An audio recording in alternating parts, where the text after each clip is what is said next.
In the sky, it's a bird, it's a plane. Flying high, I emerge through the flames. Have no fear, I'm here, so stand back. Melanin activate, the name is super black. In the sky, it's a bird, it's a plane. Flying high, I emerge through the flames. Have no fear, I'm here, so stand back. Melanin activate, the name is super black. Imagine that, a future that's super black. Long as your skin brown, your superpowers intact. What would your powers be? Just hope it ain't super whack. Spatial manipulation, create a portal that's black. Maybe just super speed, time travel to run it back. Or cheat manipulation to keep my spirit intact. As I encounter evils the world face, demons the world makes, I'm needed the world to stay. Rest in peace to Chadwick, they killed all the Black Panthers. Told us white lies, I still marvel at black answers. Suits in DC, pray it lead to a civil war. It ain't no Justice League, what's the need to be civil for? Propelled like the juggernaut, it's clear ain't no stopping this. The world in grave danger, who can stop the apocalypse? They killed all the heroes, the new ones don't really care. But if you need me, put your fist up in the air. Yeah, in the sky, it's a bird, it's a plane. Flying high, I emerge through the flames. Have no fear, I'm here, so stand back. Melanin activate, the name is super black. In the sky, it's a bird, it's a plane. Flying high, I emerge through the flames. Have no fear, I'm here, so stand back. Melanin activate, the name is super black.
Yo.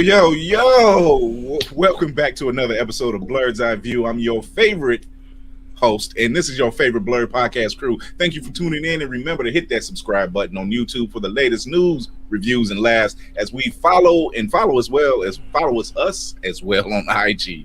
I'm your host, General Somebody's of more the excited Fire. than I am.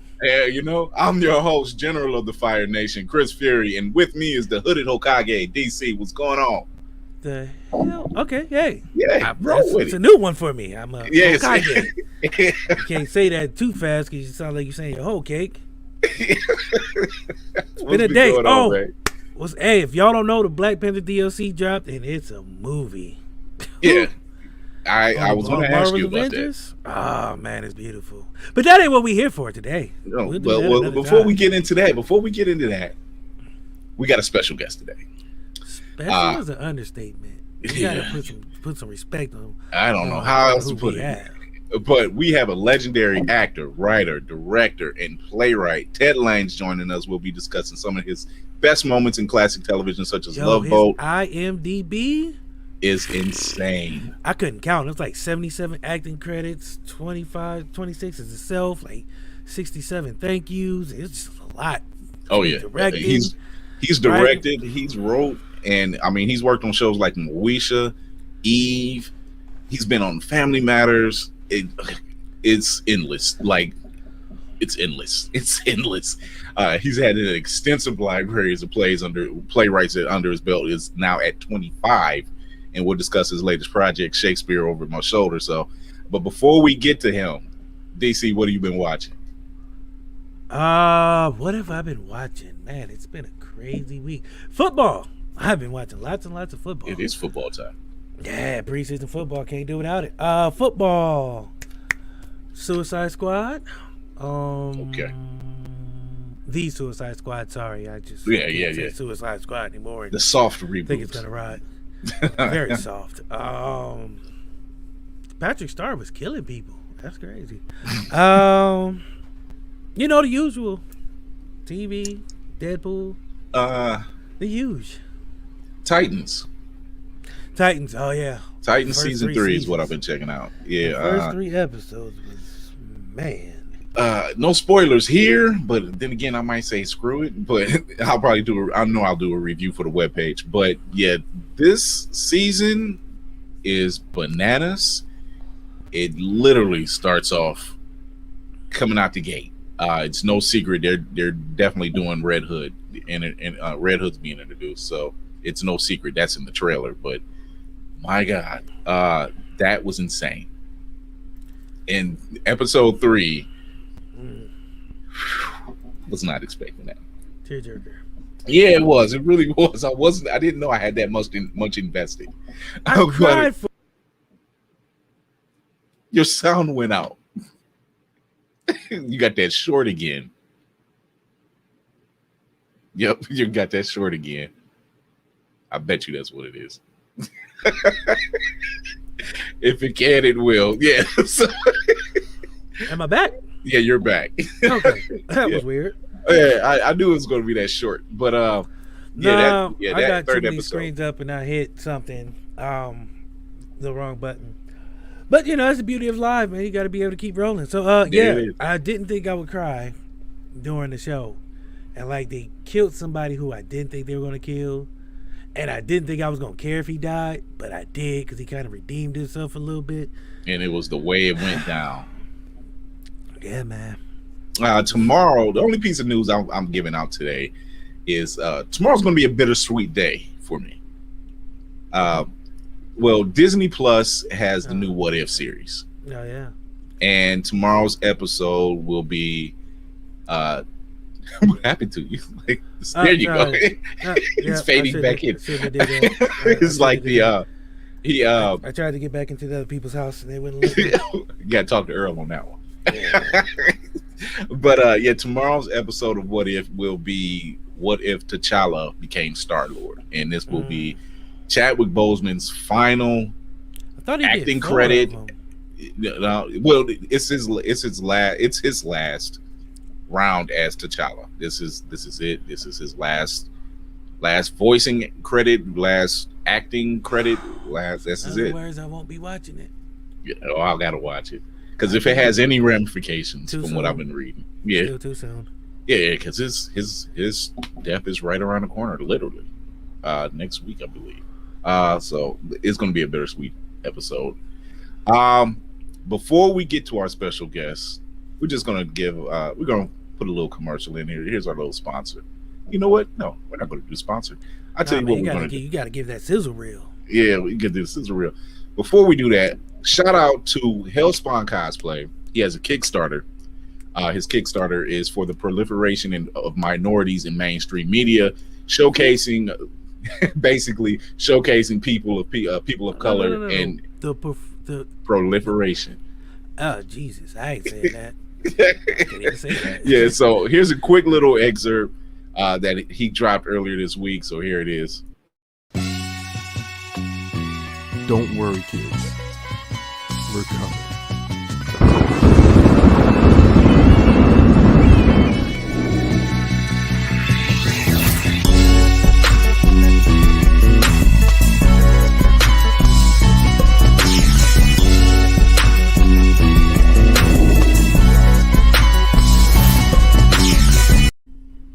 Okay, shout out to that's dope. But at the same time, it started off, I didn't know how I was going.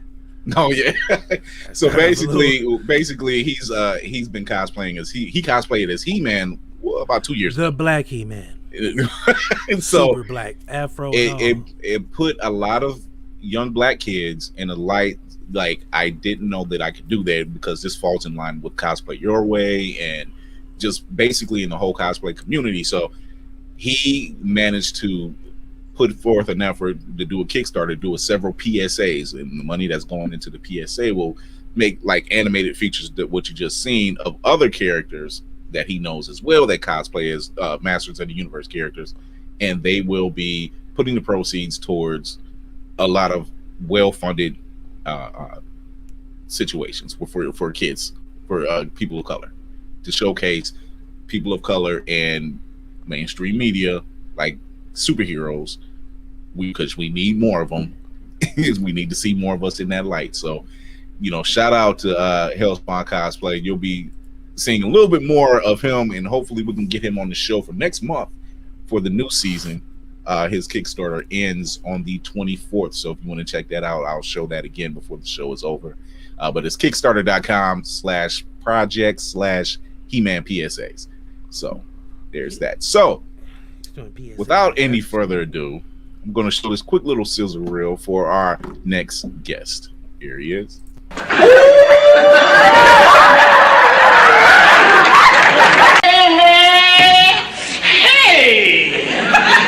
If I could tell what I could tell, what I could tell.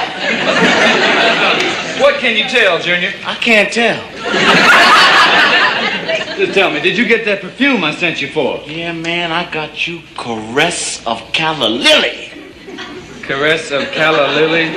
Is that any good? What's the best they had, the 5 and 10? I hope that wasn't meant for me. You, that definitely wasn't meant for you. In your case, I would have said, that's a beautiful one. I like that a lot better. I'm Delia Parks. Issac Washington. You look familiar to me. Do I know you? Well, you might have seen me. I'm an actress. I did a few pictures in a couple of commercials. Oh. If I were a producer, you'd be a star. Thanks. We'll see. I'm on my way to Stockholm to do a movie. Well, I hope I see more of you during the cruise. Well, only if you're looking.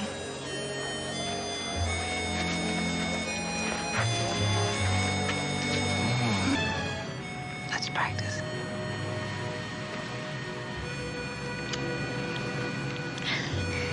Romance. Yo, I'm just watching DC's whole vibe. Because rumor has it he wrote that himself. I just gotta know. Well, let's find out from the man of tonight's guest. We have the legendary actor, writer, director, and playwright Ted Lange in the building. Thank you for coming on, Mr. Lange.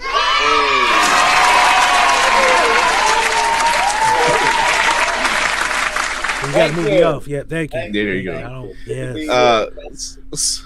So let's start. How you doing, buddy? You all right? Oh man, I don't usually. I done met LeBron in the club and they even felt like this, but man, I said this to you before. Isaac from the Love Boat was the guy who I wanted to be when I grew up. Like, he was smooth. He could pour a drink and he knew how to talk to women. Like, Billy D was nothing. Yeah, not everybody can say they kissed Janet on screen. Nobody. Well, no, that's right. The only other person is Todd Bridges, and I once asked her. I said, "Was I your first screen kiss?" She said, "No, Todd Bridges was the first, but you were definitely the best." I said, I'll take that. So where do we begin? You have been in the mainstay of Hollywood television shows for decades, since the mid 70s, really. And from mid 70s, since Wattstax, starting with Wattstax and moving on up, and even now. Let's start at the beginning. When did you start getting into acting? Oh, I was very lucky in high school. I did high school plays. Mm-hmm. Actually, in junior high school, 9th grade, I did 2 plays. I did Scrooge in A Christmas Carol, and then my teacher did a very smart thing, because I was the guy in the classroom that was always cracking jokes at the expense of the teacher. And so my teacher said, "Hey, we're going to do Macbeth next, and I want you to play Macbeth." And I said, "Wow, okay, that's fantastic." He said, "But you can't make any jokes in my class or I'll give the role to Donald Germany." And I went, "Donald Germany? You can't give the role to Donald Germany?" He said, "Well, you can't crack jokes in my class." And so we made a deal, and I was very good for the next 6 months in his class. But my math class, my history class, I went berserk cracking jokes in the other classes. So, but we had fun. To unload. That was my introduction to Shakespeare, and because of that, I mean, that I developed a love for Shakespeare. Then we did the play again when I got to high school. We did Macbeth, and I played Banquo in high school, and then and my teacher did a very interesting thing. He didn't do it straight. He added jazz music underneath the speeches, and he did all kinds of fancy things with the set. And so I realized that Shakespeare doesn't have to be done straight.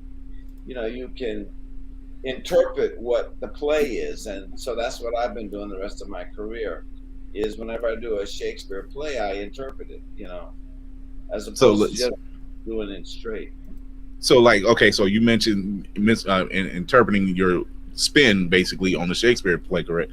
So like your latest project, Shakespeare Over My Shoulder, this is something that I've been kind of hearing about prior to even you seeing this play, but your play is very unique because you did this during the pandemic, correct?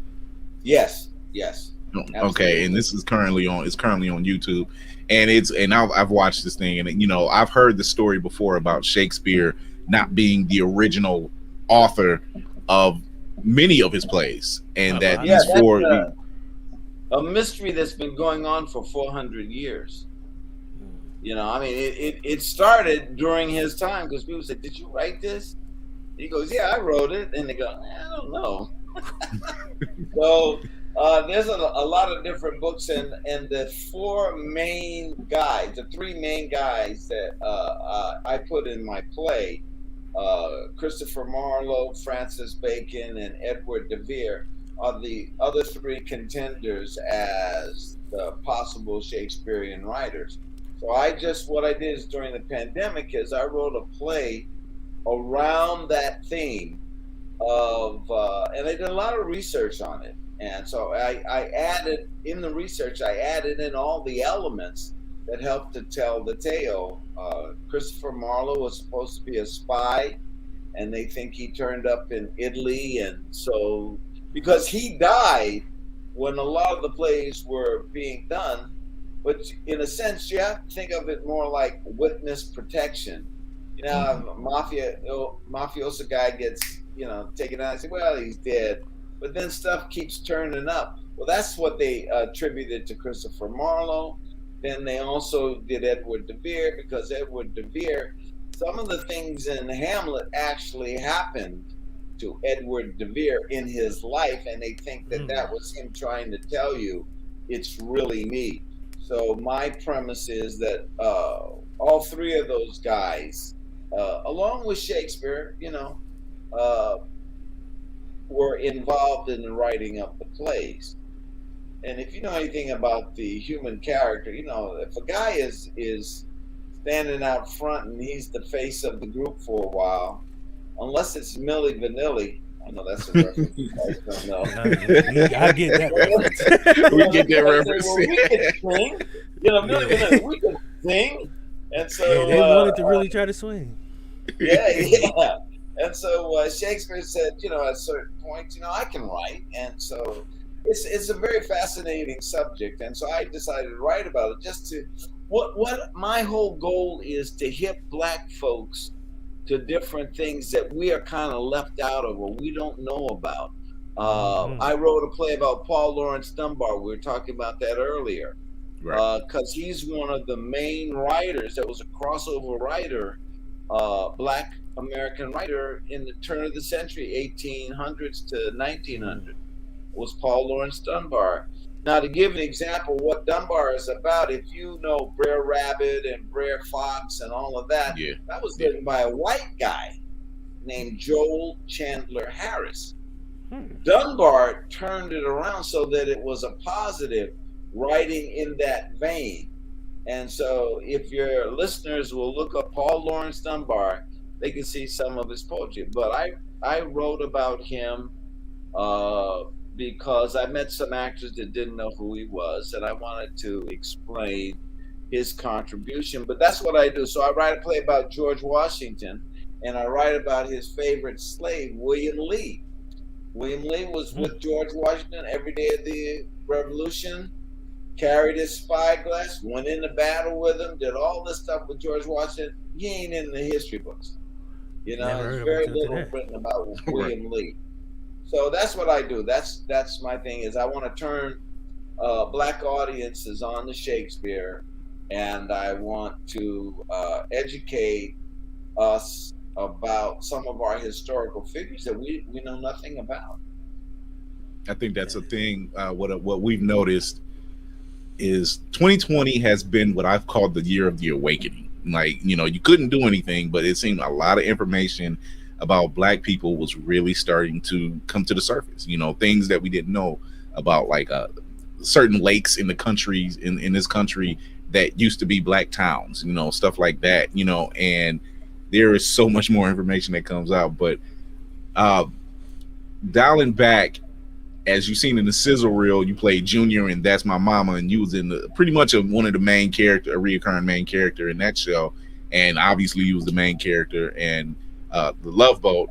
And like DC said, you were one of the smoothest, brother. And to be honest with you, that was probably my first really real experience of, like, this brother is on a yacht, like he's on a cruise ship, living it up, and he's smooth, and he's talking to the ladies, and he's the story that you spoke about with me before about how you got that part was so simple, and yet it made sense. You don't mind telling that story, do you?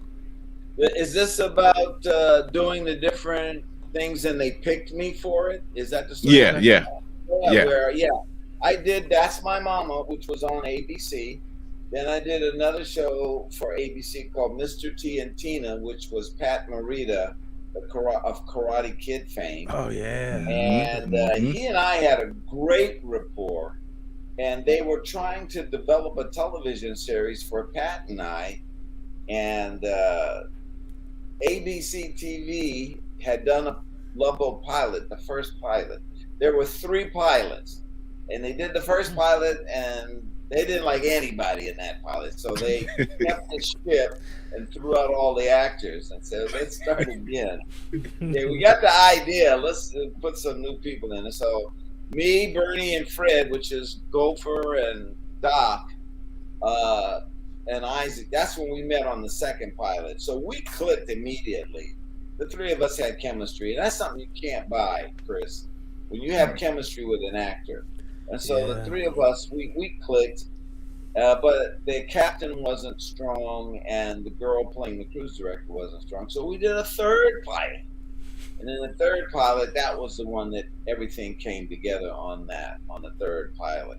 So I was very fortunate in that when I did the Pat Morita show, the writing wasn't as strong as it should be, but I always made my things work. My jokes worked. And the network took notice of that, and that's what they put their money on. I said, well, this guy can make this thing work, and it's not as strong as some of the other stuff. We'll use this guy. So that's how I got it without auditioning. They just picked me. I did not want to do it because a guy named Jimmy Comack, who was doing Chico and the Man and some other shows, he had done a lot of television Chico shows. and the Man. Yeah, man. So he wanted to do a series with me and Pat Morita, and they have a thing called holding money. I don't know if I told you about this. They're supposed to get, what they do is they give you money every week so that you don't do something else. But it was for CBS, and CBS was tight with their money, and they said, he goes, hey, let's give Ted some holding money. And CBS said, wait a minute. How much do we want to give this guy? Is this guy really worth it? I don't know if we should do this. And so while I'm waiting for this guy to get some holding money so that I can do this new series, Love Boat comes along, and my agent says, hey, they want you to do Love Boat. You go to Mexico, you know, so-and-so, you make a lot of money here. And I said, nah, I don't want to do it. Said, what? You don't want to do this? Nah, I don't want to do it. This is... And so my agent, who was smarter than me, said, listen, He said, why don't you want to do it? I said, well, I'm only in the first scene. I'm in the middle scene. And then I got a little something on the end. That's, come on, this guy Comac wants to do a series around me. He says, well, listen, have you ever been to Mexico? No? So you never been to Puerto Vallarta, Mazatlan, Acapulco? I said, no. He says, has your girlfriend ever been there? I go, no, I don't think she has. He says, well, listen, why don't you think of this instead of as an acting gig, because you don't have that much to do. Think of this as a vacation. It's a paid vacation. ABC Network is going to give you a ton of money to get on this boat. They're going to take you to all of these cities in Mexico. You don't have that much to do, so you'll be able to have some free time to enjoy the city that you're in. Take your girlfriend, because it's 2 tickets. You can impress your girlfriend and enjoy yourself while you make a little money. And I go, that's a good idea. Now, I forgot that he was thinking, 10%, I made it. Okay, I got my 10%. What is that 10%? So that's what I did. I did the second pilot, and we went to all these towns. Okay, so here's the kicker. We do a third pilot. And the holding money still hasn't come in. So Love Boat came back to us and they said, okay, we're going to do this. We're going to do this as a series. Are you interested? And he said, my ears at 10. There's nothing else on the docket. I said, well, what about this thing with the CBS? He says, it's a bird in the hand, brother. A bird in the hand. This is something that's going to happen. And this is something that might happen. We don't know. And so I said, okay, well, let's take the gig. So we took the gig. 1 hour later, this is the truth. 1 hour later, CBS called and said, okay, we'll give him the money. So I'll see you later. I'm going to go get on this boat and make some real money. And that's what we did. So it's yeah, right. We wouldn't have the legend we have right now. It's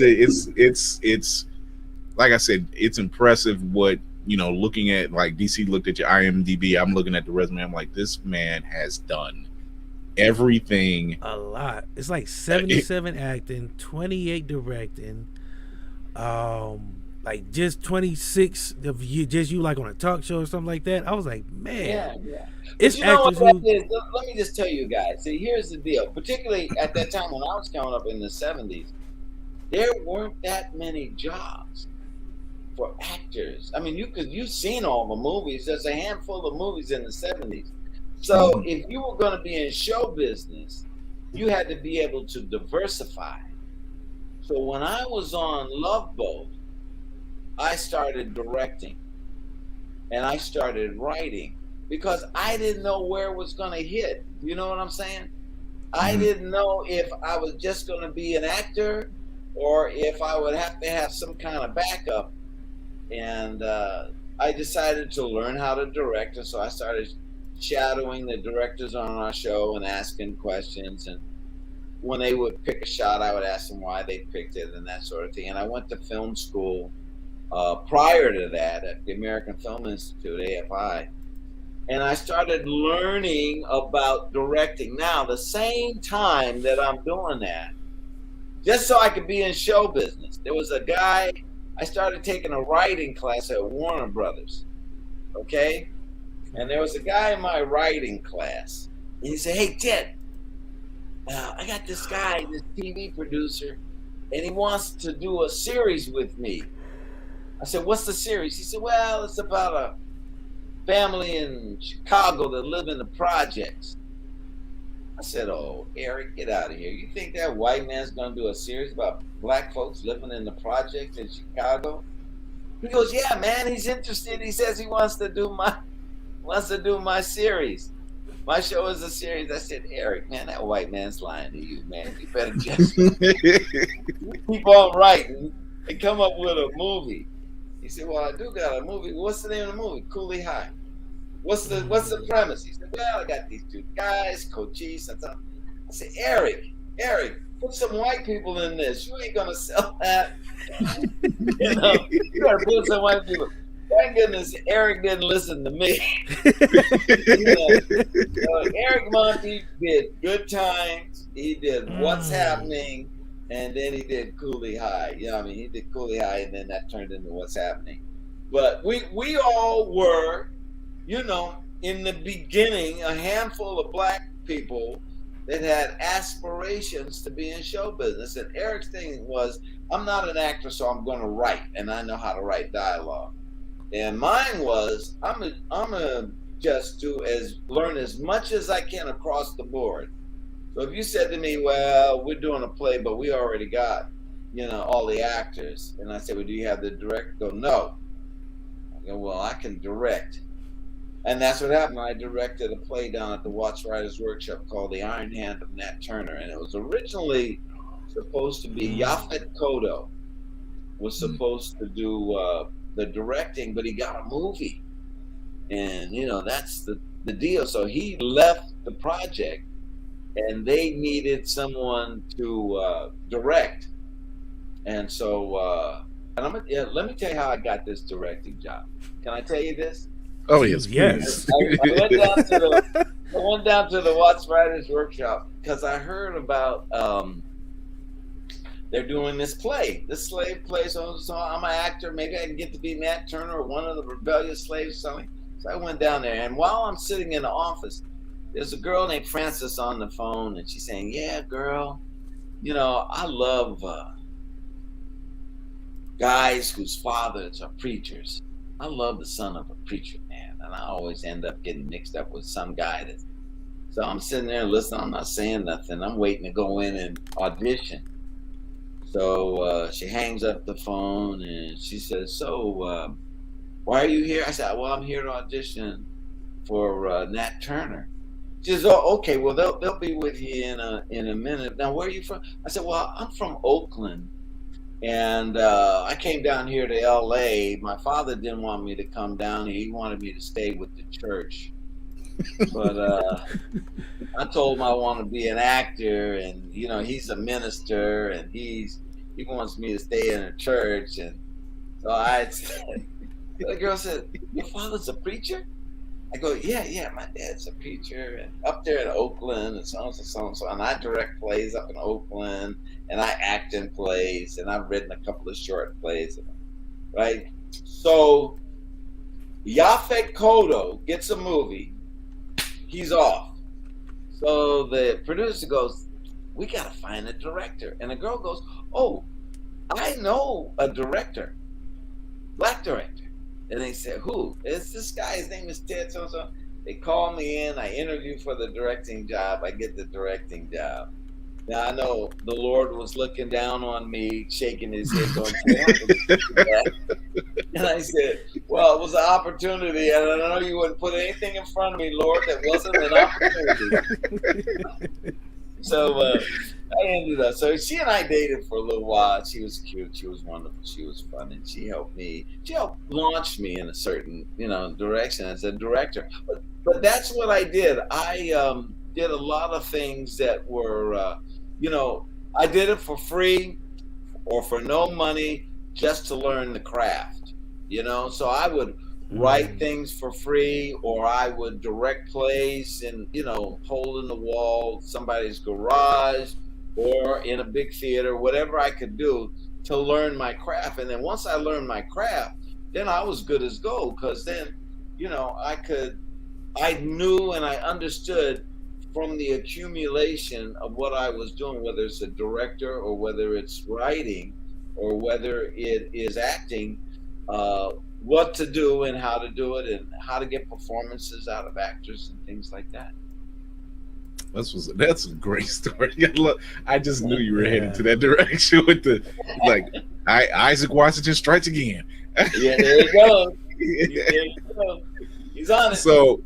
So with all your acting credits and directing credits, can we speak about one real quick? Yeah, please. I remember this. Psych. I just remember you were on Psych as Pookie. The disco didn't die, was murdered. Yes. And the crazy part is I went through Psych because that was one of my favorite shows. In that episode, I was like, he looks so familiar. It's Isaac. And I didn't. I was like, but I was like, oh man, you did a lot though. Drake and Josh, Uncle Tom's Apartment. There's like you guys are comic book guys, right? You guys are comic book guys. Do you know who David Walker is? Yeah. David Walker wrote Uncle Tom's Apartment. Oh wow.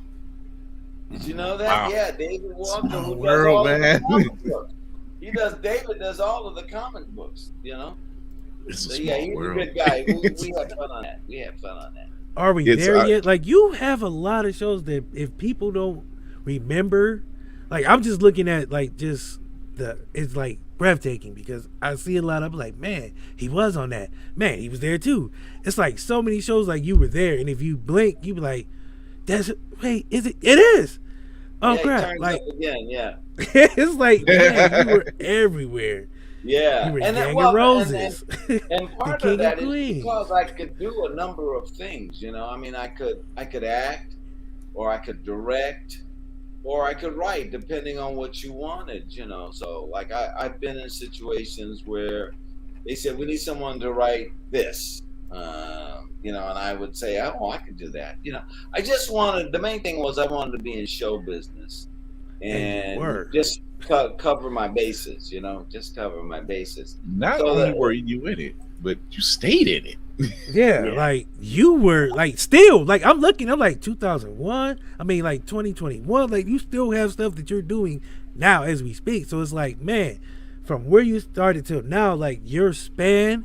It's a lot of people who don't make it 2 months in that business. You know, 6 weeks, 6 months. So the longevity that you have is breathtaking. Like that's not the only reason that I'm starstruck is that you were Isaac on the Love Boat. It's just that the work that you have done spans such a distance that you cannot be just like in awe. Like I salute like everything you've done. Like it's just crazy to just be able to talk to you at this moment. It's like I said, to me it's a moment. Like I'll never forget this moment. Like as long as, I don't care what else happens for the rest of my life. My kids can graduate college. I've met Ted Legs. I don't care about none of that. Sorry, kids, you're not Ted Legs. So unless you become on that level, you disappointed me. But no, it's just like. But on a serious note, I do commend you for all the stuff you've done, the acting, the writing. Like people don't realize how much you have done. Like if they don't pay attention. Or they don't see credits, like you've done a lot. Like I said, just reading the IMDb, just like all the stuff you've done, the writing. I mean, he's directed an episode of the Wayne Brothers. Yeah, like he's been in every iteration. Can I ask which episode it was? Because I think I might know, but I wanna. Because I think it was one where one of the Wayans brothers became masqueraded as a Chinese person. And I forget the name of that episode, but it was Sean. Sean wanted to be a Chinese person, so they did that. But the Wayans brothers were great because they would cover you because they understood. You know, the Wayans brothers. I mean, Marlon is absolutely wonderful. One of my favorite actors. Actually, I was doing Are We There Yet, which was a television series they shot. Terry Crews. Terry Crews. And the reason I got that is because of Marlon. Because Marlon, they called up and said, hey, what do you think of this guy? And Marlon says, hire him. He's the one. He's good. And that's how I got the gig, you know. So I went up to Connecticut. And I ended up doing a dozen shows of Are We There Yet? Yeah. So that was fun. Man. But the Wayans brothers are good. Yeah, they really are. See, I thought it was the other episode because there was an episode season 1 where Marlon was doing Isaac from the Love Boat on this episode.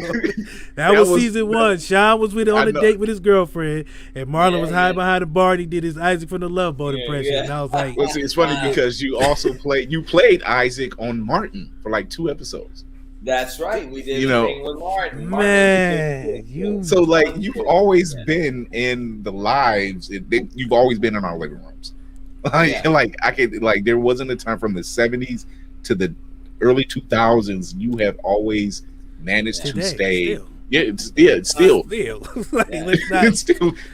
You just managed to The brother keeps a job, people. I'm just saying, he keeps a job. Yeah. You know, he's really a mainstay. Tom Joyner is not the hardest working man in show business. It's Ted Lange. I don't care. It's like Tom Joyner needs to relinquish that title. He ain't done as near as much as you have done. Like, again, if you blink, you forget. Like, it's so much. You be like, man, was he in it? It's like the legend of Ted Lange. You be like, I don't know if he was in that show, but I feel like he was. But I think he was, so I'm gonna say he was, just because I feel like he was on that show. Yeah, thank you. You guys are very kind. I appreciate you. Thank you so much. I mean, we appreciate you. Yeah, for real. Like, you've worked with some. I mean, not only are you a legend yourself, but you've worked with some greats like Marla Gibbs, Jackie Harriet, you know, the Wayans brothers, you know, Martin Lawrence. You know, the list goes on. Because it was more Marlon than Sean, but that's just me being biased because I'm a Marlon fan. Like, I think he's one of kind of like underrated, but really there still. Because he don't get near as much credit for in that family. Marlon is Keenan, then Marlon to me. Yeah. And then okay. David, I see what you're saying. and then Sean.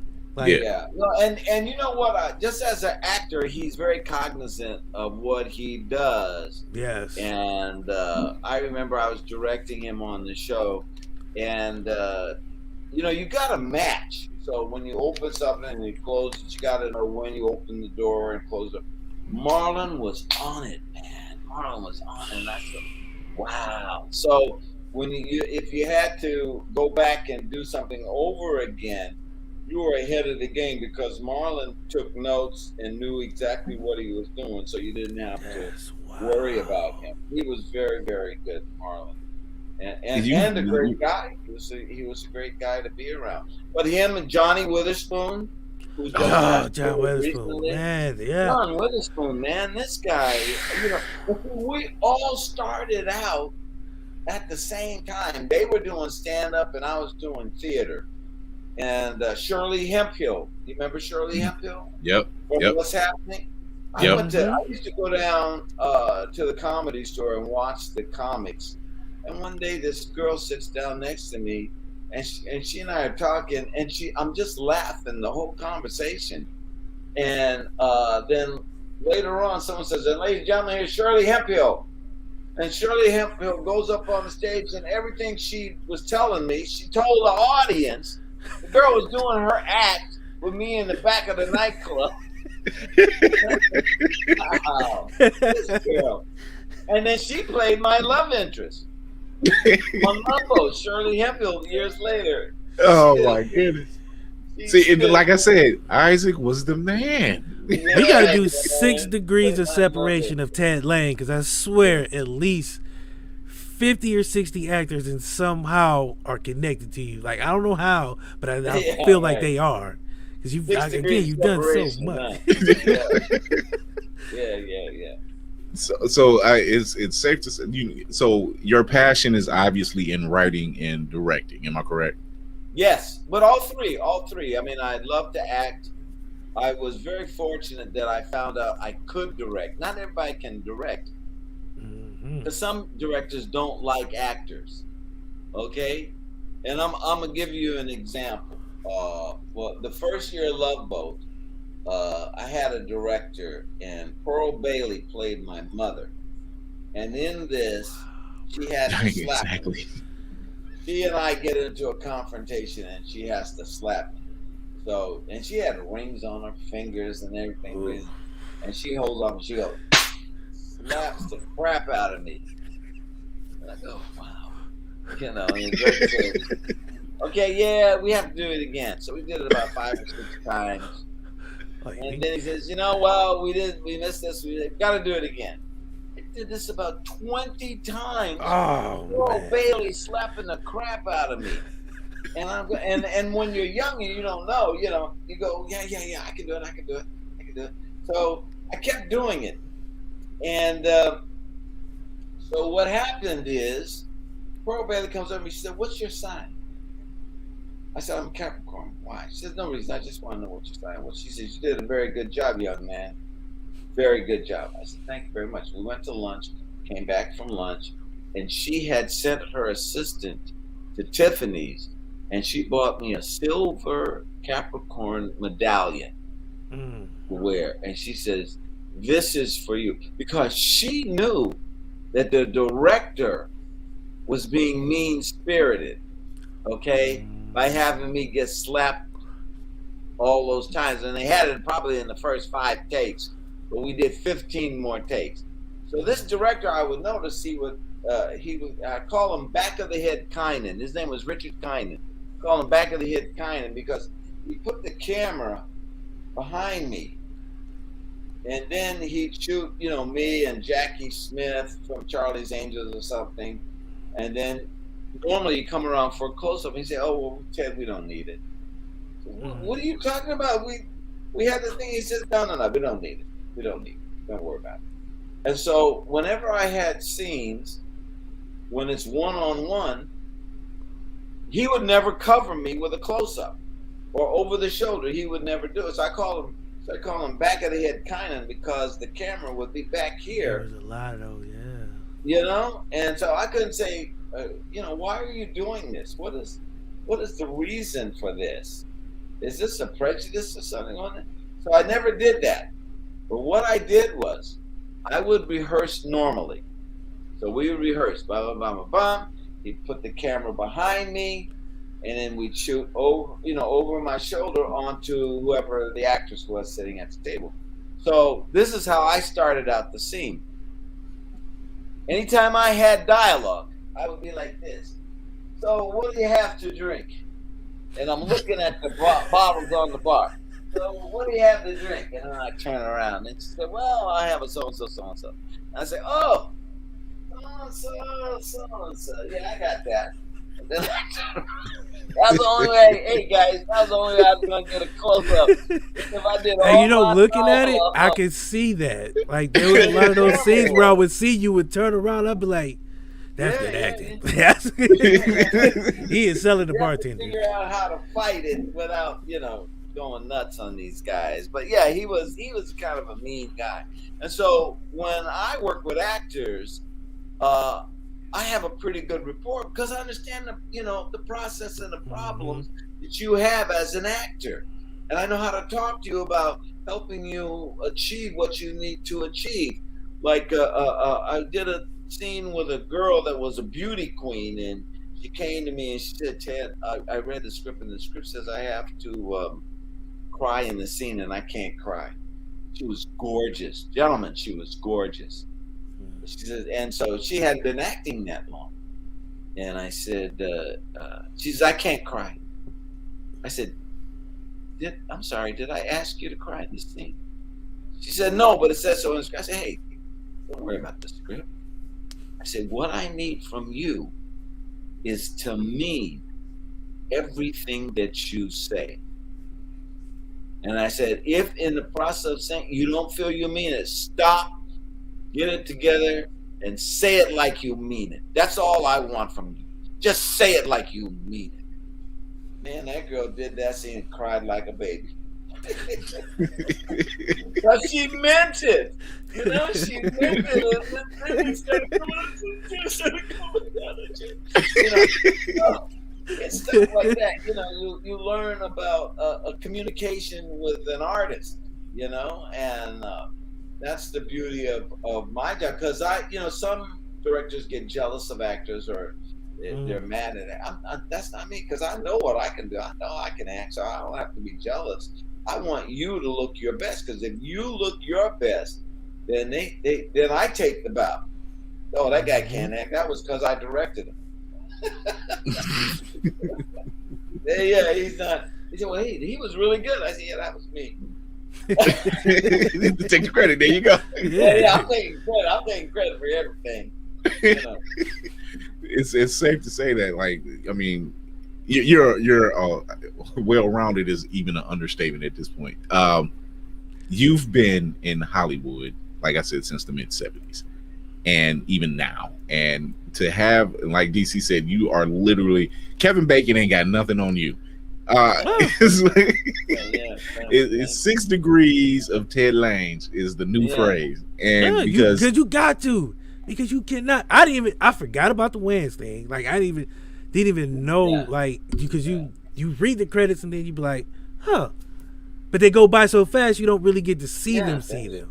Yeah. So hearing that story, it just like changes a whole lot. Because I love the Wayans brothers. I'm mad they didn't get a real proper send off, and I hope they would bring it back. But of course they didn't. But to know these things like the Wayans brothers, you know, like all these things I'm hearing tonight just makes me go back in my mind like, man. I think it's safe to say that the majority of the UPN network shows you worked on. Oh yeah. In some fashion. You were, let me see, half and half. Eve. Half and half. All of us. Moesha. Moesha. Like every he's touched everything. You were Frank Winslow's brother on Family Matters. Oh, that's he was Frank Winslow. Yeah. Carl's brother. Yes. Carl's brother, right. Reggie Bell Johnson. He's a great guy, by the way. Reggie Bell Johnson. I believe it. Guy. He's a man of his word. He came to me, he said, "Hey, Ted, would you play my brother on our show?" I said, "Absolutely, I would." He says, "Okay, I'm going to write a script, and I want you to be my brother." I said, "Okay." And that's what he did. He was a man of his word. He wrote the script, and they called me up and said, "They're ready to rock and roll." I said, "Okay, let's go." And he and I, we had done a stage reading, and he and I had a chemistry. You know, again, you can't buy that. Yeah. So he already knew. He already knew that we connected. And so when we did the show, it was a natural evolution for both of us because we already felt each other's energy and knew how to bounce off each other. Yeah, Reggie's a great guy. Yeah, it's wow. I was like, I have a new spirit animal. It's Ted Lange. I thought I was working hard to little stuff I do, but man. Yeah. Like I mean, in the sense, like, because me and DC, we do a lot of writing and everything else, and it's not nearly enough. Not nearly enough. Not nearly enough. And Oedipus Rex tomorrow, man. I gotta make Homer's Odyssey or something to catch up. The idea is to keep writing, and what happens is you accumulate. And you learn things, you learn things about, and take as many classes as you can take. I took a class with David Milch, writing class with David Milch. You know who David Milch is? You ever watch Deadwood? Oh, whoa, yeah, from HBO. Deadwood? Writing in Deadwood. That's the guy that, man.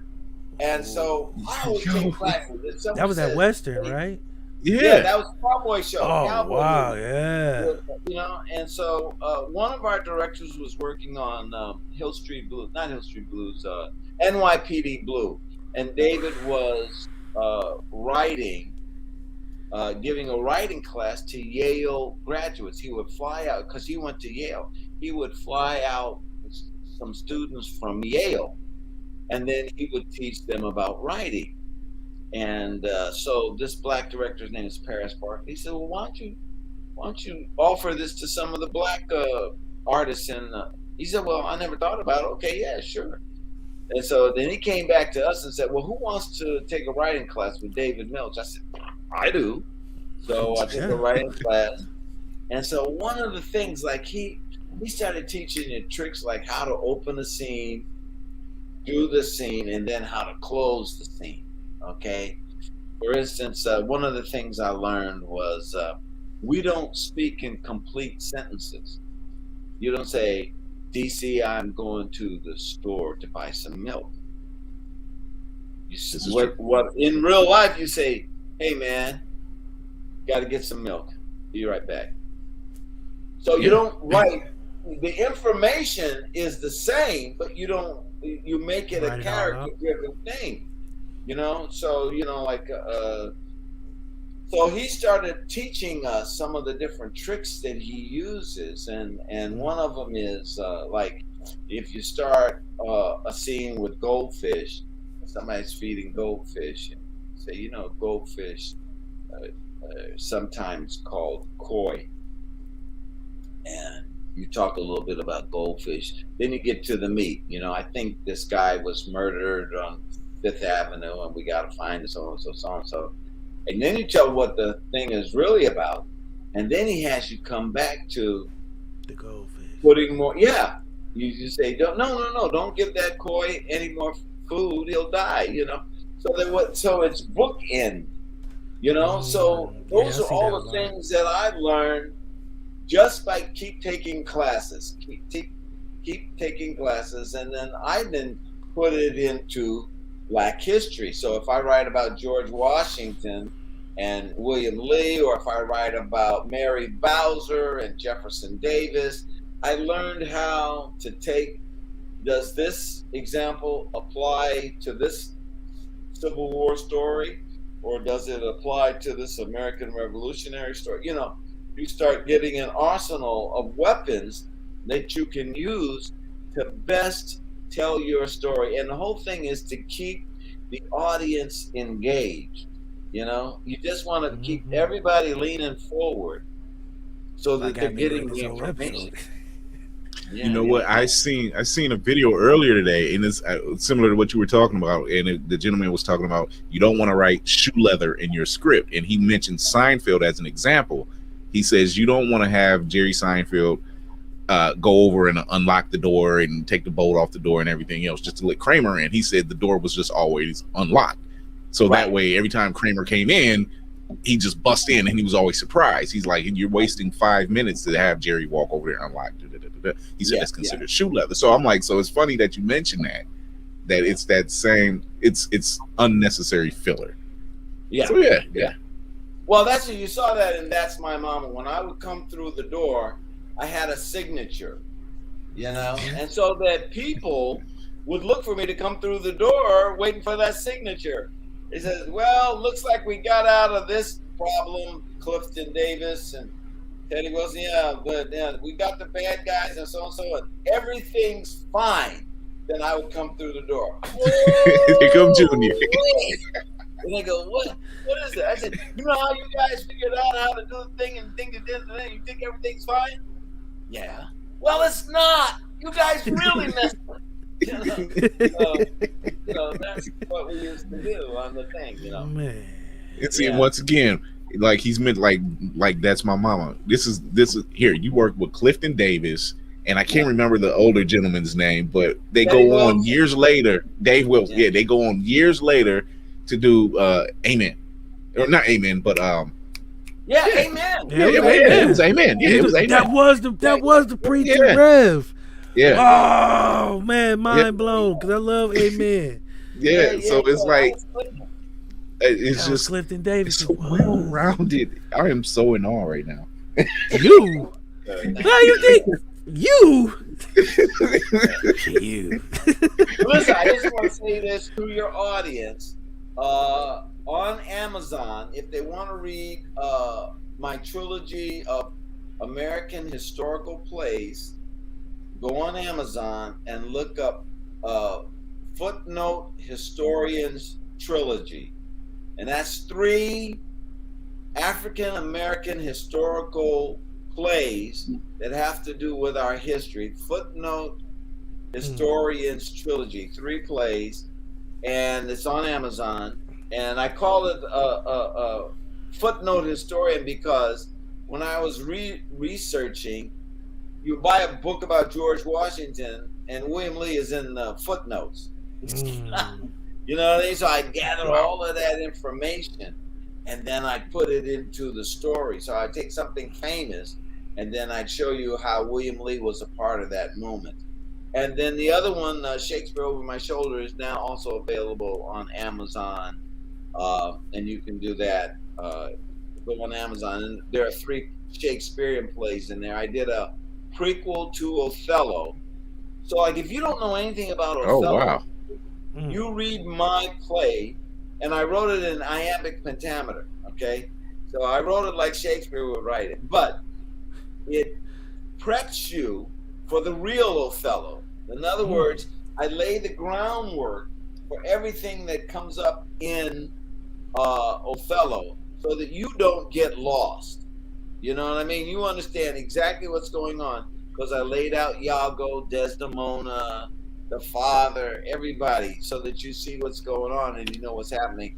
And so there are 3 Shakespearean plays. There is Othello, The Cause My Soul. Then I wrote a play about Shylock, called The Tears of Shylock. And that was about being an immigrant. You know, remember when we had the other president in and he was messing up everybody talking about a wall and all that. I love how he says that. Yes. So I wrote a play about being an immigrant. And what better immigrant than Jewish people? Because Jewish people have been immigrants all throughout history. Mm-hmm. So I took a Merchant of Venice, and what I did was, when you read or see Merchant of Venice, Shylock goes off stage. And when he goes off stage, that's where my play begins. Mm-hmm. And then when he goes off stage in my play, which is going back on stage in Merchant, you know what happens. Hopefully you know what happens. But then when he comes back in, it's him coming off of the next scene. So what happens is there are simultaneous plays in that. Going on at the same time. Yeah, going on at the same time. And then here's the kicker. Because Othello was in Venice at the same time, I had him and Othello talking about being immigrants. You know? So Othello's talking about being a black man in Venice, and then Shylock's talking about being a Jew in Venice. And these guys, you know, they hook up. And so I give you a little bit of each story so that you are you are familiar with it, because a lot of times, you know, when black people talk about Shakespeare, or sometimes Caucasianoid people like to make you feel inadequate. So I give I was trying. I was trying. With that word, I have to use that now. Because Tansley said it, so I can't not use it. That's wrong. When you see my stuff, you'll be able to discuss it. You know what I mean? Right. Yeah. Yo, this has been an amazing episode. Yeah. I got gold out of this episode. I got gold out of this episode. I got a lot of information. Now I got to go back and watch a lot of stuff because it just changed a lot of my. Well, I'm gonna give you a quick rundown, like because it's not hard. I'm like, I'm just gonna. It ain't quick. It's nothing quick about it. But he's been, like I said, he was in Evening Shade. Good Lord, Evening Shade. Yeah. The Love Boat, The Valentine Voyage, Platypus Man, Weird Science, the television show. Moesha, Martin, Family Matters. Yes. The Love Boat, The Next Wave, The Wayans Brothers, LA Heat. Do a reboot. Yeah. Yeah, it's just so much. Dharma and Greg, The Hughleys. You know, Scrubs, Half and Half. Scrubs. Drake, everything. Drake and Josh. I remember Drake and Josh because he was the teacher. Right. Yeah. All of Us, The King of Queens, General Hospital. Whoa. Psych, The Cleveland Show. I remember Psych. Cleveland. Oh! I was a cartoon. He was a cartoon. He was on a... Mind blown. I gotta go. I gotta go watch the Cleveland Show again just for that. Because now it's like when you hear about these things and you know it happens, but then to go back after you talk to the person that it happened to and just go back, it changes like the history of everything I've watched with you in it.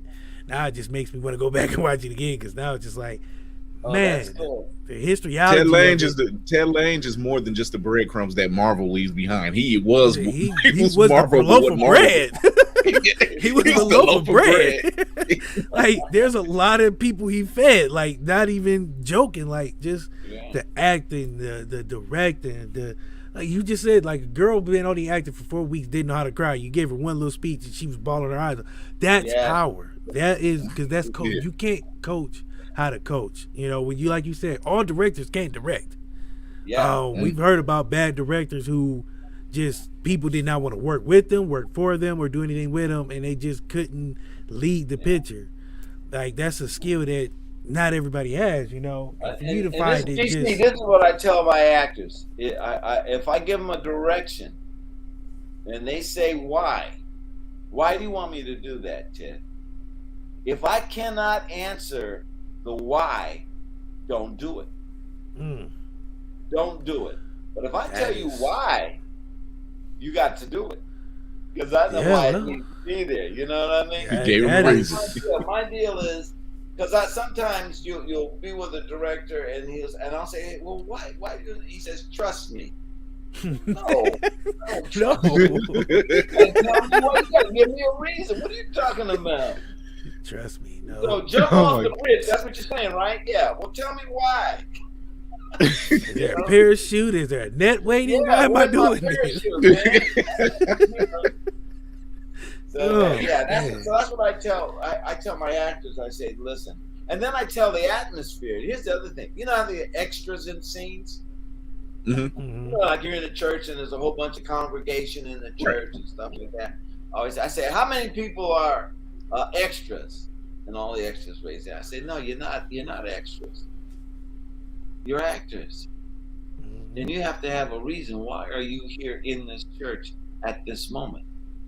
And so I want you to make up something about your character that puts you in this church to see Sherman Hemsley, you know? And so what I'll do is when I'm directing, I say, because I'm going to come around and ask you, why are you here? You know, so I'll be directing the leads, you know, so, then I go, why are you here? What's your name? Da, da, da, da, da. You know, and they go, my name is Janice, and I'm here because, okay, you got to think, you know, because atmosphere or extras sometimes think they're not a part of the project. No, everybody's a part of this. Just like the cameraman, the sound man, the gaffer, the grip, everybody's on. We all have to be racing towards the same goal. And I don't want you sitting there, you know, not acting. I want you to be an actor, even though you're atmosphere. You know, even though you're an extra, act. You know, and I'll tell you if it's too much. Hey, babe, tone it down, baby. That would be me. Sorry. I can tell you right now, Ted would have kicked me out like the first. You're not an actor, boy. You need to calm down and say it about you. I'm like, I'm sorry, sir. I'm just so happy to be here. I just can't help it. I'm not even looking for a big break. It's funny because I remember in the height of the reality television show age, you were on Celebrity Fit Club, and I remember seeing every scene you were in. You were like the voice of reason, and everything I see, like they would just flip out. You know how reality shows are. I remember that now. Jesus. And he would be like, he was literally the voice of reason. He was always calm. I was just like, you need to be more like this brother right over here. So it's amazing. Like there hasn't anything. Chris, I was just trying to lose weight. That's all I was doing.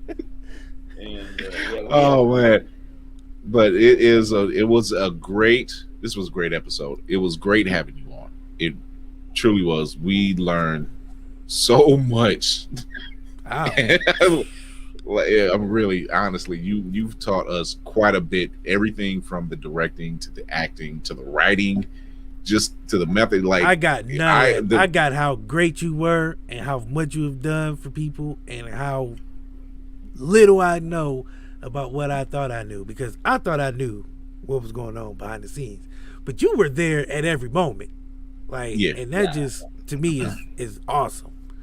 I mean, and it's really coming off to me that, like, when you're directing and you're on set, like, it's probably got to be the most laid back set, atmosphere, you know, just the atmosphere alone, right? Just mellow, and you know how to talk to people. I feel like I could cry if he talked to me. I'd be like, man,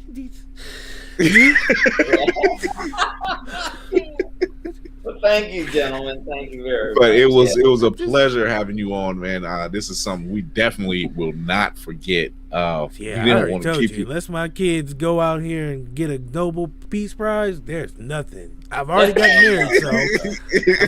married, so. It was a pleasure to meet you guys. You guys asked interesting questions, the right questions, you know, to spark my imagination and to spark my history. You made things pop up. You guys made it together really easy. So we did our job again. We did. That makes us feel good. He wrote all his stuff down. This is just me from the heart. Like I'm not playing. When I say I'm a huge fan, I was not playing. So I had to ask questions because I grew up. My grandparents grew up. We watched The Love Boat, All in the Family, Sanford and Son. Like I grew up on these shows. You know, I grew up in a real black household. Like it was all these shows, and then The Price is Right. I mean, me and DC are from the same era. So and I grew up to be honest watching with you. Like, yeah, I mean, to be honest with you, I've only written down one question, and I didn't even ask it. I didn't write down no questions. I'm like, I came just off the heart. There was no preparation. This was like, though, didn't we? We had a good definitely. It seems like you have this magical energy everywhere you I was go. like, man, I told my wife, I was like, do you know who Ted Lange is? My wife is younger. She's like, no. I was like, ask your mama. You don't even know. Your mama know. And all day I've just been thinking, like, I'm gonna get to talk to Ted Lange. Like, I don't care what happens today. If I get hit by a bus tonight, I'm dragging my down here to this computer chair and having this conversation, because there's so much I just had to know. Like, I didn't even get to. I know behind the scenes of The Love Boat was crazy, because it was just, it seemed like you said, Mexico, and you were, you know, like between the director, but the show just gelled so well, and you can tell that, like you said, the chemistry was there. Like, it was no, like, I felt like it was a family. Like, you don't get, you see some shows that feel like it's a family, but then behind the scenes, like, everybody's at each other's throat, and everybody's in separate trailers, and, you know, they only come out to work together when it's time to be on camera, and other than that, they go back to their trailers. So it's just crazy. Me and Gopher, Fred Grandy, because he quit in the middle of the show, ran for Congress, became a congressman, and then he did. 30 years, gentlemen, 30 years went by. He calls me up, and there's a play called I'm Not Rappaport. So he says, hey, Ted, do you want to do I'm Not Rappaport? It's about a black guy and a Jewish guy sitting I seen the movie, yeah. Ossie Davis did the movie. Mm-hmm. Yes, that's right. And so he says, "Do you want to do this?" I can't remember who Walter Matthau. And I go, "Yeah, sure. I'll do that play with you." So I fly to Syracuse, New York. There's a theater there called the Red House Theater, and it's the first day of the read-through, and I realized I haven't acted with this guy in 30 years. I don't know if he lost it, if he got better. I don't know if he's funny anymore. I don't know nothing, because I hadn't seen him in 30 years. Man, we sat down at the table. DC, Chris, by the end of the first page, we were back in it. That never left. That's that energy. That's that energy. Chemistry was still there, and we did a thing, and we got sold out houses, and we got standing ovations. But more importantly, he and I had fun on stage together. That's what it's all about. Because he's generous, and I'm generous, and so that when it was his moment to shine, take it. And then when it was my moment to shine, take it. And that's the key to, you know, great chemistry, is that you work together on the stage, you know, or in a film or whatever you're doing. But he and I have this wonderful chemistry, and it came back, and, you know, just came back like charging back. Like we were just gray hair. But we were gray hair, but we were still funny, you know, together. So, yeah. Oh man, this was a beautiful episode, man. This really was. I'm glad. I'm not gonna sleep tonight. Like, I don't know about nobody else. This was. I'm like, y'all don't understand. Like, I view heroes in my lifetime. Few things I grew up on in my grandparents growing up.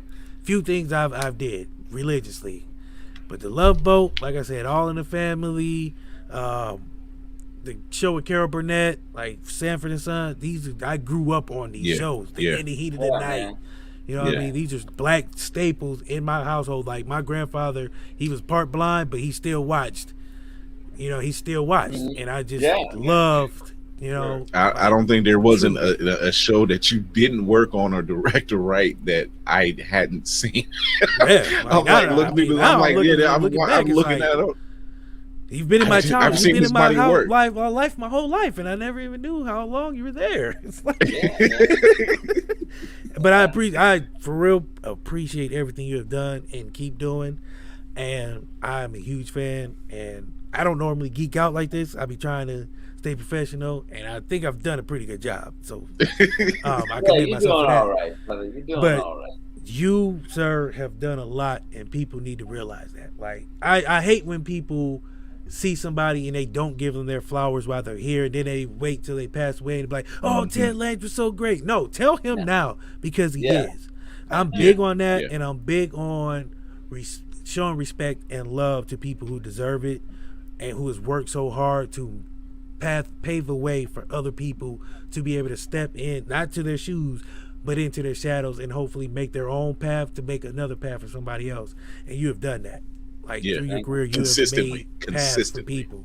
Thank you very much, gentlemen. If you ever need a crazy character, I am here. I don't care. I don't need to get paid. I just want to be wild and crazy with Ted Lange. That's all, like, bucket list stuff. If you ever need a guy that has an extremely deep voice, I'm your guy. So I don't have a deep voice. I just have a crazy personality, and I love to have fun. And this has been fun. Well, that's the first step. But it's been a pleasure having you on, but Mr. Lange. I appreciate everything you've done. Yeah. Honestly. I mean, the body of work, your character, everything. Like, for you to come out here, I appreciate that. And then to just be as dope as you have been your whole life, like, it's icing on the cake, man. I'm not going to sleep tonight. Like, like this is we're on cloud 9 at this point. I'm on cloud 22. Like, I'm high up there. Like my face is hurting. Let's just put it like that. My face is hurting because I'm but it's so much, like, so much information. Like, for people who don't listen to this and take anything away from it, I don't know what to tell y'all, because this man is giving y'all knowledge.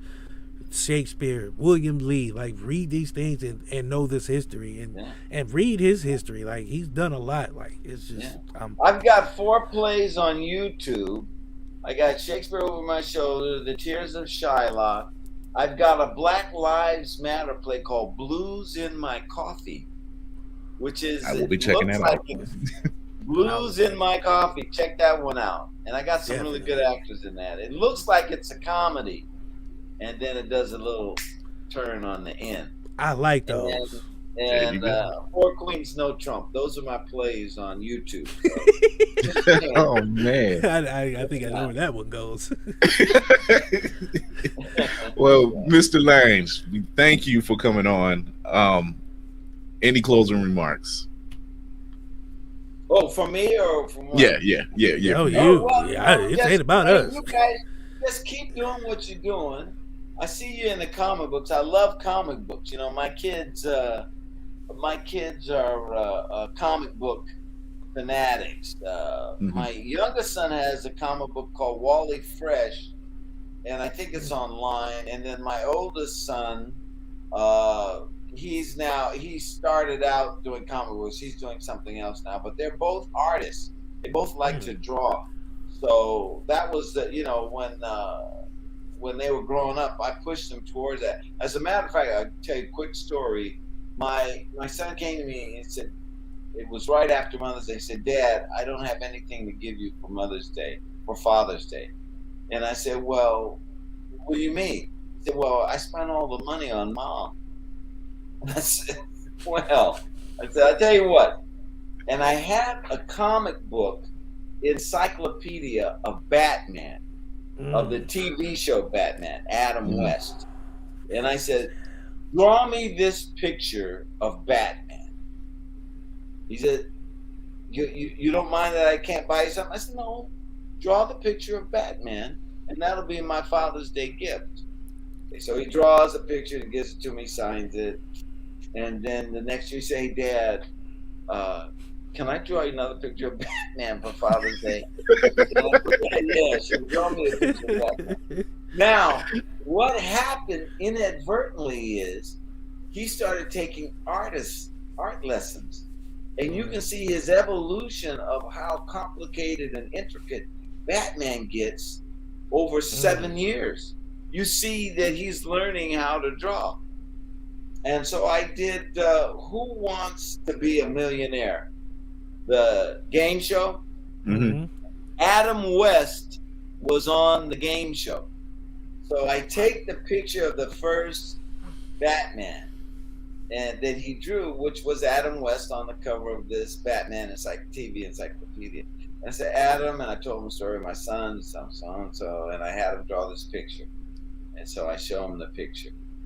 And he said, wow, that's an interesting story. I said, would you autograph this? He goes, yeah. So Adam West autographs the picture of the very first Batman that my son drew. Then my son was going to art school at Pratt in Brooklyn. So he came over from Pratt to see us do the filming, and I introduced him to Adam West. That was a good day to be a dad. Yeah. That was a good day to be a dad. So, you know, it was fun. But I got like 7, 8 pictures of Batman, and you see how he, you know, how his art starts to develop. It's really wonderful. But it wasn't planned or anything. It was just, you know, I didn't want my kid to feel bad that he spent all his money on his mother. Mother deserved it, you know, but you gotta give dad some props. Yeah. You know, we had the Father's Day episode on my show, and we realized that mothers get Ellsberg's diamonds and the good buffet stuff, and dads get socks and ties, and you got to give them food. So I mean, you know, it's a good trade-off. I wouldn't have it any other way. Keep her happy. Yes. Keep her happy, please. Yes, sir. As long as she's happy, you're okay. Oh, happy. What they say, happy wife, happy life? Yes, sir. Oh, man. Thank you again, Mr. Lange, for coming on. Man, how do we sign off from this? just do it, because I'm not speaking. Oh, yes! Oh, I get to do it! Oh, I get to do the thing with Ted Lange. Oh, I'm done. Oh, my kids better go to the NBA. Now I get to do the sign-off. Okay, all right. Yeah, oh, man. It's a wrap. Everybody, for those who's tuned in, and if you're listening, that we had the incomparable Ted Lange on this show. You can check us out on Facebook and YouTube, and all the little things are up there on the screen. But tune in next Tuesday as we interview more POC creatives, and tune in for Friday on 9. They better come hard. They gotta come hard. They gotta come hard now. He set the bar. You're right. Really high. Thank you, Mr. Lange, for coming on. All right. We appreciate it. Thank you so much. Thank you again. So, all right. Take care. All right. Take care. You too. All right. All right. Bye. So, gentlemen, that was time out. Time out. Okay, we need a minute. We need a minute. Yo. I just got to fucking talk to Ted Lange. I don't think y'all understand the gravity of the situation. Like, this man was Isaac on a Love Boat. He was Junior. I didn't eat all day because I was so excited for this episode. Yo, he dropped some gems. Dropped some gems. Yeah. And that too. Yeah, that too. He said that too. He gave us great stories. The stories, like, yo. Like, that was some, like I said, you watch these shows and you be like, oh man, you know, Ted Lange is this. I just recently, like I said, you know, I went on that Psych bender where I watched all the Psych episodes. Yeah. He was the bartender Pookie, and Disco didn't die, it was murdered. So to see him now and go back in my head, be like, he was there. All this time he was in all the shows, directing, acting, writing. Like, you just, like, to hear the stories from him himself and not the rumors or the myths, dog, like, I'm telling you, like, and to hear, and it's not just his body of work, it's how he works. Yeah, like, do you know how rare that is? Play during COVID, like a whole one man play on COVID during COVID. Like, yeah, like, how do he pulls it off, and the connections. It's not just it's not, when I say connections, I don't mean, oh yeah, he knows this guy. It's like the way he is with people and the way he connects with people is just, oh, I know a guy and it's him. I know a guy, it's him. Told you the 6 degrees of Ted Lange, man. The separation is not that far. He is the man. Ted Lange is the man, and we appreciate him coming on. He likes to do the thing, man. Dog, you know how long it's over, man. And we pulled like it Kevin off. Hart in Flawlessly. the thing. I get to do the thing.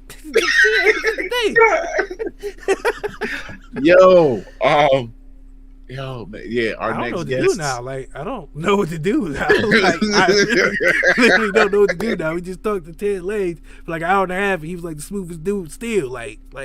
Yeah, at 70, like, that's still one of the smoothest 73, cats. he's still smooth as shit. He's like, yeah, baby, you're going to have to do that again.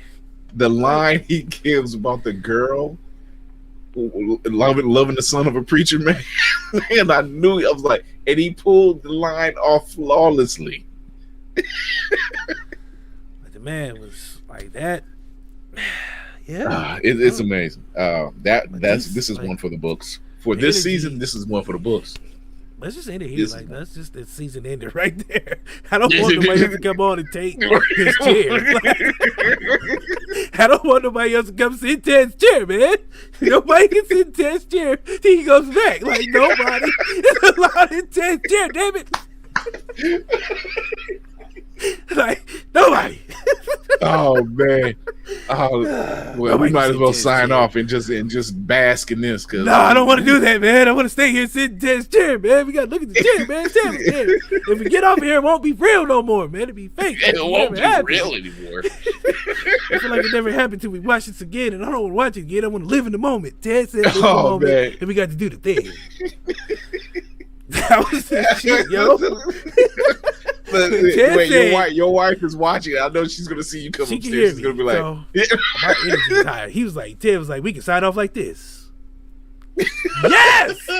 Damn it! If you don't know, Isaac from the Love Boat, that was his shit. He said, "Girl, yeah, that was the shit." No, man. but Yo. you pull up the double gun point. Anywhere else, you just look stupid. Ted Lange does it. It's on a smooth yacht as hell. full of white people. A yacht full of Hawaiians. What do you call them? The Caucasoids. The Caucasoids. Oh my God! It was. But we thank him again, man. I have to give him a call later. Actually say that now. I'm to give him a call later, just to thank you. This motherfucker get to call Ted Lange whenever he wants. He is my new spirit animal. I am no longer the villain. He's making friends with Ted Lange. Well, until I go to work tomorrow. I might call off. I'm like, I got Ted Lange. Is that right? You can't go. I don't care. I got Ted Lange. I can't come in. It's real. It's like no, but man, just to be honest, like that moment, like even during the pre-show, like people don't get to see that he was cool. No, as they shit. don't. Like he was talking like DC. I'm gonna need you to yeah. I was like, whoa, okay, all right. Ted Lange was talking to me. He called me out by name. That is, yeah. It's amazing. It's surreal, man, because you like it's a surreal feeling. I ain't gonna lie. Man, I feel good. I feel good, but just talking to him and like I said, hearing the history of him starting and him still going. And the shows he's worked on and directed, like and written, Moesha, all of us, like hell, Ted Lange saved UPN. Let's just say that, like, kept pretty UPN much afloat for as long as they were. He worked and on he stayed. He was a main, like I said, he was a mainstay from the mid '70s up till now. Like he's had stuff going on till this day. Like right now, 2021, he has stuff he's doing. So this is the Tom Joyner. Since you've always touted yourself as the hardest, maybe you're the hardest working man in radio. Radio, you can't say showbiz. He radio. Yeah, show business. That role belongs to Ted Lange. He is an American icon. Flat out. You don't know what you're doing. Cause give that man his flowers. Ask your mama, ask your auntie about Isaac from the Love Boat. If you don't know who he was, ask your mama. Bet you, I guarantee you, panties go. That's about Ted Lange. Ask him. Don't take our words for it because we know him. Yeah, we know Ted Lange. Look, we can say that now. Yeah. Flex. Super flex. More on fire, we know Ted Lange. Look, we about to go out west and we're like, man, do you know who we know? Nigga, you know I know Ted Lange. Call him. You don't call me DC. Call him. Bet you. We're gonna be on the lot next time. We're gonna be on somebody's set. Man, I'm like, I'm a name drop like a motherfucker. Like, nigga, do you know I know Ted motherfucking Lange? Ted Williams Lange. Nigga, you better ask him. It's gonna part like the Red Sea. No, but again, like, if you don't know who he is, do your research. Like, he's done a lot since the mid 70s to this day. He is still acting and directing and writing. He wrote plays. He's written shows. He's done a lot. Family Matters. We can't even begin to name. We don't have enough time. We didn't have enough time with him on to name everything he's done. We damn sure ain't got enough time right now because we gotta get out of here. Right. So but do your research. Yeah, please. Like, once again, like DC said earlier, like a lot of people don't give their flowers to the people who make history happen while they're here. He is one of those people that you need to give those flowers to. Ted Lange, you get flowers from Blerd's Eye View crew. Thank you, good sir.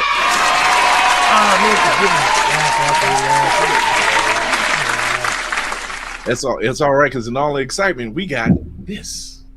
Yeah. So that's better than anything. He did that. I was like, oh, we could do it too? I knocked my mic out. I done flipped over my computer. Like, I done knocked some shit over just to do that. Like that. But man, look, we're signing out of here. This is DC. Are we? Yeah. I used to give tomorrow with the shit, we got somebody coming on. I mean, it ain't Ted Lange, but now I just feel like every guest is gonna suck from here on out. And we gonna be in that funk where it's like blue hues and we just walking around moping because the Ted Lange is never coming back and we don't get to see him again. Like, I just feel like every guest from here on out just won't compare. Nothing compares to you, Sinead O'Connor. Oh my god! But no, we got a very talented comedian from DC. Her name is, I'm just gonna call her what she likes to be called. It's Rasha Richardson from DC, the DMV area. She is coming on the show tomorrow to talk about her show. It's called Shit Happens in the DMV, where she brings on comedians and they talk about a lot of stuff. And she sent me her next episode. Well, it's part 1 is out now. It's called Masturbation, and they tell. I was gonna say, was that the one? Because I came across it, I'm like, wait a minute. Yeah. So they tell stories about fucked up situations of getting caught masturbating. And her story, I don't want to tell it. I want to see if she's going to tell it on the show. She already told it on her podcast, but you got to hear her story. Yeah, we got to get her. We got to tell her. We got to hear her tell it tomorrow night. She'll be on tomorrow night at 8 on What the Shit, the podcast page. You can also catch us on Instagram at @WhatTheShit_podcast. You can catch me on IG, Darius DC Chambers. You can also catch me here on Facebook. It's What the Stuff Podcast, because Facebook is on some bullshit. And then Darius DC Chambers as well. TikTok, Darius DC Chambers. I did just record me playing. At least I got about 30 minutes of footage on the Black Panther DLC. It is amazing. Like, oh, Chris. Yeah, please drop that, because I'm about to drop this footage, like, just the game, not even the gameplay, the cinematics of it, the way it starts, like a Marvel movie. So I'm going to edit that and drop that soon, probably tonight, because I'm energized now. Ted Lange said we got to keep working, so yeah. Normally I'm tired after a show, but I'm like, I'm up, I'm like, man. But again, people, give these people, for him to even give us time means a lot. You know what I mean? Yeah, it does. That in itself, his resume speaks for. He don't have to do us. He ain't had to come on here. He could have went on the Today Show or something. But he gave us his time and stayed and was engaged and really wanted to talk to us, and I appreciate that. Because that means a lot, when we do stuff like this and we get guests. A lot of them, they cool, but you can tell they just want to do it just because they feel like it's gonna be good for them. Yeah. Ted did that for us, and that feels good. That makes me feel really good to have somebody of that stature come on freely and nobody asked, or he ain't want no fees, none paid. He just, hey, I'll do it. And didn't have to fly him out. And we talked during the pre-show, and he was the same person on camera. Like, what y'all saw on camera is him just talking to me and Chris before we even went on. So he's a stand-up guy. And again, don't wait till he's gone to respect what he's done. And that goes for anybody. You know what I mean? Like, if you admire somebody, like I said, I thought I was going to be a whole lot worse. I thought I was going to be goo-gaga and gushing all over the place. I tried to keep it as professional as I could. But it's Ted fucking Lange. Like, I grew up, my grandparents, The Love Boat was on TV. You know, we watched that. My mom, we watched that show together. You know, we didn't have very many family memories, but watching them shows, you know, good times, all in the family. Yeah, like those shows were mainstays in our household, like consistently.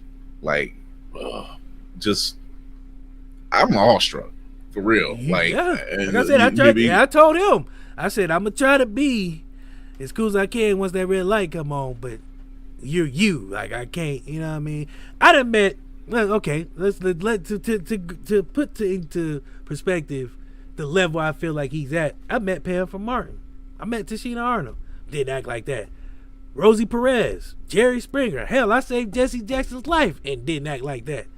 So that lets you know where he's at on the level of, you know, like I said, he's been through. When you have somebody who's been there your whole childhood and your whole life, you know, even on TV, and you watch this person and you watch these shows that he's created, and they've been a fabric of what, you know, you are and who you are. Family Matters, and playing Frank, you know what I'm saying, Winslow and Moesha and Eve, like all these shows he's done, I've watched and liked, and you know what I mean. So it's just to meet him. And you know what's crazy? He's done all those shows, but he didn't do Homeboys in Outer Space. Thank God. Oh my God, thank you.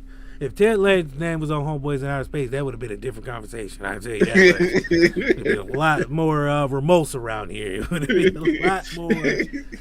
But he didn't do Homeboys in Outer Space, and I thank him for that, because he seen that shit was writing on the wall. That wasn't going down. That wasn't going to fly. Ted Lange was too cool for Homeboys in Outer Space. I wish Flex would have did the same thing, but then he did do Michael Jackson in face paint, and that shit was horrible too. Oh, we're not even going to talk about the voice work he did. Oh God, he was really singing.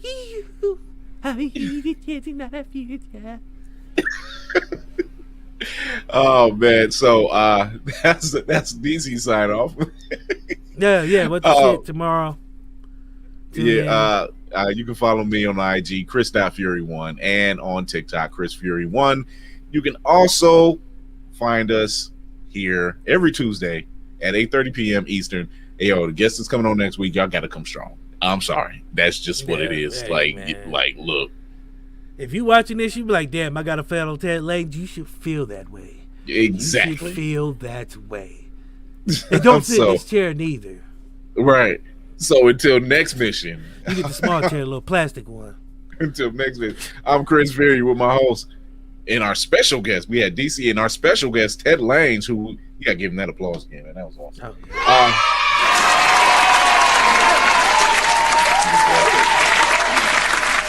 But until then, remember to educate yourself and others, entertain yourself and others, and most of all, encourage yourself and others, like Ted Lange did tonight. And also, friend of the show, Ted Lange, said, good night. Good night. Friend of the show, Ted.